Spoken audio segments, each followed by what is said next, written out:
Bonjour tout le monde, bienvenue sur la troisième et dernière partie des scandales du football. Donc normalement c'est le dernier épisode, sauf si vous m'en demandez d'autres, donc ce qui est tout à fait possible. Donc aujourd'hui on va parler du troisième scandale dans le monde du football, qui est à mon sens la Coupe du Monde au Qatar.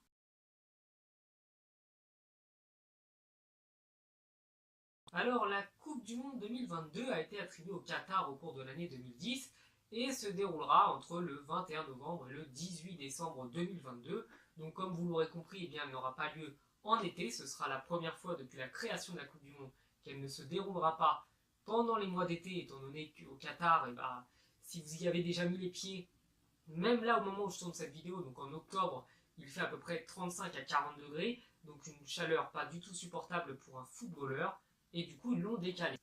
Bon, bien entendu, c'est pas le fait de décaler la Coupe du Monde qui est un scandale, vous l'avez compris, donc je vais vous expliquer un petit peu ce qui s'est passé. Donc avant l'attribution au Qatar, il y avait pas mal de pays qui, on va dire, se chamaillaient, voilà, pour organiser la Coupe du Monde. Il y avait notamment l'Australie, le Japon, la Corée du Sud et les États-Unis. Donc 4 pays qui ont déjà organisé des événements assez importants. La Coupe du Monde a déjà été organisée en 2002 au Japon et en Corée, aux États-Unis, je crois, dans les années 70. Donc bon, des pays qui sont déjà compétents pour organiser une Coupe du Monde, mais c'était la première fois qu'un pays du Golfe posait sa candidature et proposait d'organiser cet événement mondial. Pour commencer, le Qatar, c'est pas vraiment un pays de football comme l'est le Brésil, comme l'est la France, l'Italie, l'Allemagne, l'Angleterre. Les États-Unis non plus ne sont pas du tout un pays de football, mais on va dire qu'il y a une culture sportive qui est assez importante, alors qu'au Qatar, le sport occupe plutôt la place d'un investissement rentable plutôt qu'une véritable passion du pays, donc ça va pas déchaîner les foules là-bas. Donc bon, ça c'est le premier point un petit peu subjectif sur pourquoi l'attribution au Qatar est un petit peu bizarre.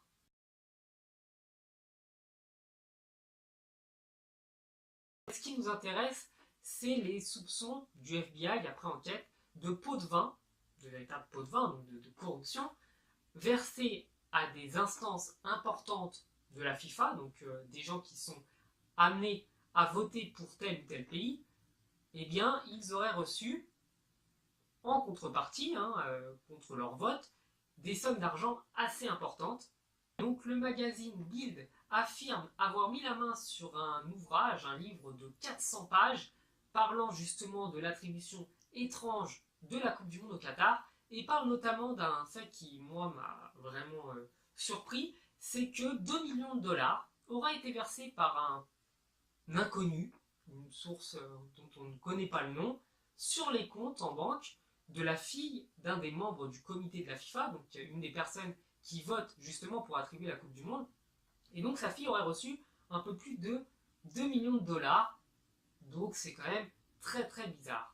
Donc le magazine Bild affirme aussi que 3 membres du comité exécutif de la FIFA ont été invités à bord d'un jet privé appartenant au Qatar pour se rendre à une fête qui était organisée au Brésil. Donc là, même si il n'y a pas de somme d'argent versée en échange d'un vote, on se doute que c'est pour se faire bien voir auprès des membres du comité exécutif. Donc le Sunday Times, un journal anglais, affirme quant à lui que 200 000 dollars auraient été versés donc à une trentaine de représentants et à une trentaine de dirigeants de fédérations de football africaines afin d'influencer les votes. Donc même si ces gens-là ne pouvaient pas voter pour l'attribution au Qatar, avec les cadeaux qu'ils ont reçus gracieusement, ils pouvaient influencer par contre les personnes votant en disant que le Qatar était un pays capable d'organiser l'événement, d'accueillir tout le monde et de faire en sorte que tout se passe très bien.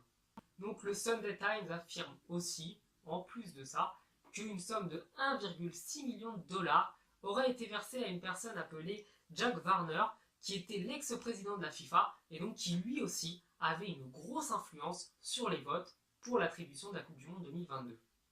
Donc en tout, selon le Sunday Times, toujours, c'est une enveloppe d'à peu près 5 millions de dollars qui aurait été distribuée à pas mal de personnes influentes dans le monde du football pour influencer le vote et faire en sorte que la Coupe du Monde soit bel et bien attribuée au Qatar. Donc bien entendu, il n'y a pas que ces gens-là qui auraient été soudoyés, puisque même Zinedine Zidane, un véritable icône en France et véritable légende du football d'un point de vue général, aurait reçu une somme d'à peu près 11 millions de dollars pour affirmer son soutien à la Coupe du Monde au Qatar. Donc là, je pense que vous êtes tous au courant, que vous avez déjà vu ça. En effet, Zinedine Zidane est un véritable parrain de la Coupe du Monde 2022.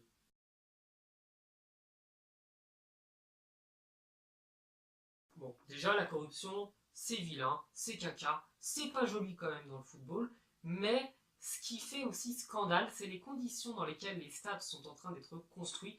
Donc il faut savoir que lorsque vous travaillez dans un des pays du Golfe et que vous venez d'un pays plutôt pauvre, hein, parce que généralement ils s'amusent pas trop à le faire avec des gens venant de pays puissants, j'entends par là les pays occidentaux, eh bien les patrons prennent les passeports des gens, des travailleurs, pour être sûrs et certains qu'ils ne puissent pas quitter le territoire, parce que vous ne pouvez pas quitter le territoire sans passeport, c'est totalement impossible, et donc, pour être sûr que les gens travaillent bien, ou plutôt travaillent, eh bien, on leur prend leur passeport, et certains d'entre eux même ne sont pas payés. Donc bon, là, je vais prendre un exemple qui a eu lieu en Arabie Saoudite. Une société de construction n'a pas versé les salaires d'employés français depuis plusieurs années, et malheureusement, il n'y a aucun recours possible.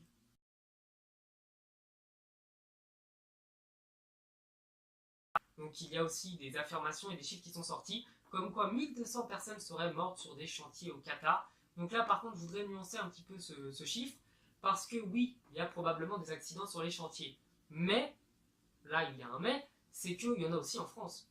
Et c'est pas pour autant que la France est un pays totalement dictatorial qui empêche les travailleurs d'avoir des droits, c'est simplement que des accidents arrivent. Il faut aussi savoir que les accidents sur les chantiers, même s'il y en a eu 1200, n'étaient pas que des chantiers de stade de foot, et il pouvait y avoir très bien des chantiers pas du tout encadrés par la FIFA ou par quoi que ce soit d'autre, qui ont eu des conditions un petit peu déplorables et qui n'ont pas assuré la sécurité de leurs employés. On a aussi tous vu ces vidéos d'employés indiens, sri-lankais, pakistanais, donc tous ces gens qui viennent de pays assez pauvres, exploités, entassés par dizaines dans des toutes petites caravanes à proximité du chantier, donc dans des conditions assez effroyables, sans eau, sans électricité, sans chaleur, bon, ils n'en ont pas besoin, mais je veux dire, sans moyen d'avoir un minimum de confort. Donc bon, là aussi, il faut voir dans quel cadre ces images ont été prises et est-ce que ce sont ou non des chantiers du Mondial 2022. Donc là encore, il faut vraiment être sûr d'avoir des preuves. Moi, je vous parle simplement des faits.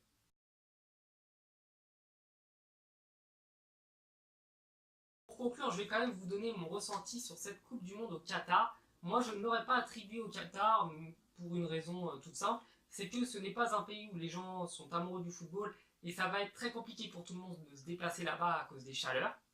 Mais c'est une remarque que je fais également pour les États-Unis et l'Australie qui ne sont pas non plus des pays de football.